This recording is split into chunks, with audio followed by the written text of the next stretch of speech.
Bonjour, j'espère que vous allez bien. Écoutons un peu la celle-ci. Il faut dire que chacune de nous connaît un moment de sa vie où il y a un homme qui veut l'épouser. Ça peut venir tôt, 20 ans, 25 ans, ça peut venir tard, 30 ans par là. Mais chacune de nous, à une période de sa vie, il y a un homme qui forcément n'est pas certainement notre goût. C'est-à-dire qu'un gars qui n'est pas financièrement stable ou alors physiquement il n'est pas propre, s'habille pas bien. Mais toujours est-il que quand il vient, il a de très bonnes intentions. Il vient au moment où tu as des principes, il te dit non, tu me plais bien. Mais tu estimes que non, tu es très jeune pour aller à mariage. Ou alors, si je t'accepte aujourd'hui, je vais souffrir. Parce qu'il faut dire qu'à un certain âge, les filles ont les critères très élevés. Si vous faites un micro-trottoir, vous allez dans les rues, vous demandez, les filles de 18, 20 ans, 22 ans par là, elles ont des critères des hommes qui ont l'argent, beau, frais. C'est-à-dire qu'elles ont, elles haussent le standing, comme on dit au quartier. Oui. Et à partir de 25 ans, vous voyez que un critère baisse. L'homme, la fille qui avait 5 critères se retrouve à avoir 3 critères. Qui a 41 ans. À 41 ans, elle n'a plus de critères. Elle a des critères. Si c'est 6e femme, je parle. Seigneur, ce que tu me donnes, je prends. Donc, j'espère que cette fille ne se retrouve pas dans ce genre de situation et qu'elle a eu l'occasion d'être la femme de quelqu'un où elle a eu à manger l'argent d'un homme. Parce que ça aussi, il faut le dire, nous sommes des jeunes filles. Ça peut aider, ce sont les congés de Pâques. Les filles comme nous regardent la télé, on se retrouve en train de manger l'argent des hommes, on rencontre un homme, on ne l'aime pas, on accepte ses présents, on va dans les rendez-vous, on choisit les grands hôtels, on fait dépenser l'homme. Attendez, le jour où l'homme se fâche et puis commence à proférer des propos pas très catholiques, demain, on se retrouve dans cette situation, on dit non, j'ai fait du mal à qui? Non, il faut se poser des très bonnes questions. Bonjour, j'espère que vous allez bien. Bon, voilà une jeune fille qui vient nous expliquer comment est-ce que les femmes se comportent à un certain âge. Comme elle dit, entre 20, elle a dit quoi, 22, 30 ans. Les filles ont les critères trop élevés. Premièrement, d'abord, il faut comprendre une chose.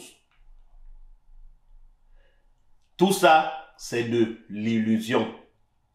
La majorité de nos sœurs vivent dans une illusion. Elles se font une vie dans la tête qui est différente, qui est totalement différente de la réalité. Parce que quand vous regardez, par exemple, en Asie, maximum, il dit maximum, la majorité des filles, plus de 80% des filles, maximum 25 ans, elles sont mariées.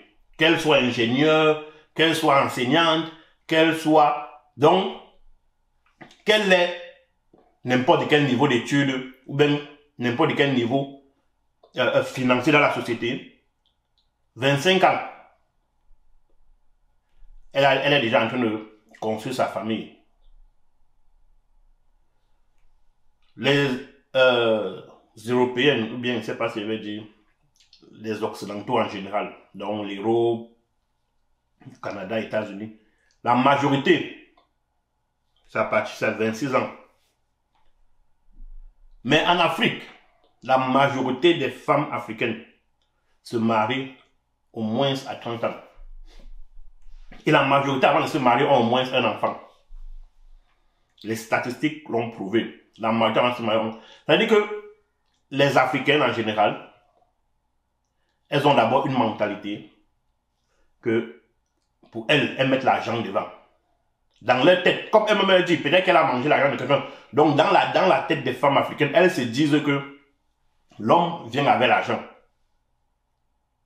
Donc en quelque sorte, c'est une prostitution entre guillemets. L'homme vient avec l'argent. Moi je viens avec mon corps. Voilà ce qu'elles mettent dans la tête. C'est pour ça que aussi la majorité des hommes ne finissent par ne pas le prendre au sérieux. Parce qu'elle, quand elle entre dans la relation, ce n'est pas qu'elle vient pour construire une famille. Non, c'est qu'elle vient manger. Elle vient manger l'argent de l'homme. Elle vient manger l'argent de l'homme. Et après, je peux tomber amoureuse. Maintenant, quand elle atteint peut-être 35 ans, en montant, 40 ans, comme elle dit, elle n'a plus de critères. Comment est-ce qu'une fille de 22 ans cherche un homme millionnaire? Tu vas trouver un homme de 25 ans millionnaire où? Quel est le pourcentage? S'il n'a pas hérité, même s'il a hérité de ses parents, à 25 ans, tu crois qu'il viendra t'épouser? 25 ans, il soit à peine de l'université, ou bien il est en train de monter un business. Donc, si tu as tes 22 ans, cherche un garçon de 25, 26 ans qui est en train de se construire, et puis vous grandissez ensemble. À 35 ans, tu auras déjà tous tes enfants. Lui aussi, vous serez déjà presque stable. À 40 ans, vous serez parfaitement stable. Mais à 22 ans, tu as les critères. Tu cherches un homme de 50 ans, parce que pour être multimillionnaire, la majorité des hommes qui ont une certaine stabilité financière, on les retrouve à partir de 40 ans. Parce que c'est à ce stage-là que l'on a presque acquis toute la maturité, l'expérience, la connaissance. Donc à 22 ans, tu as les critères des hommes de 40 ans. Mais tu as appris ça où? Cherche un homme de ton âge, de ta génération, maximum 5 ans. Vous grandissez ensemble. Les histoires que les femmes vont venir dire, quand tu avais l'homme dans la galère, quand tu réussis, il t'abandonne. Non, il y a une différence entre être avec quelqu'un dans la galère et aider quelqu'un dans sa galère. C'est là parce que tu es assis à côté de moi dans ma galère que ça veut dire que tu m'aides. Parfois, vous êtes là assis à côté de l'homme dans sa galère, mais vous êtes plutôt un caillou dans sa chaussure. Vous êtes en train de parfois vous êtes là à côté de lui comme ça, et c'est même vous qui avez amené la galère. Parce que vous ne faites aucun effort pour l'aider à grandir. Mais si tu avais un homme, pendant que lui se bat à gauche, tu te bats à droite. Il vient avec 80%, tu viens avec 20%. Le jour, il vient avec 70%, tu viens avec 30%. Parfois même, il n'a même rien, tu viens avec 100%. Parfois, tu n'as rien, il vient avec 100%. Ainsi de suite. Vous faites comme ça, vous faites comme ça, vous faites comme ça, vous faites comme ça. Dans 10 ans, vous allez vous retrouver quelque part où vous n'avez jamais imaginé. Donc, vous voulez vous asseoir à la maison. L'homme va travailler. Il rapporte. Vous mangez. Le jour où ça ne va pas, c'est que je vais partir. Et c'est à cause de cette mentalité-là que l'homme, parfois, dans la tête, il se dit que tu m'appartiens parce que j'ai payé ceci. C'est moi qui fais ceci, c'est moi qui fais ceci. Donc, j'étais presque acheté. Il faut que les familles rééduquent les enfants. Il faut que les familles rééduquent les enfants.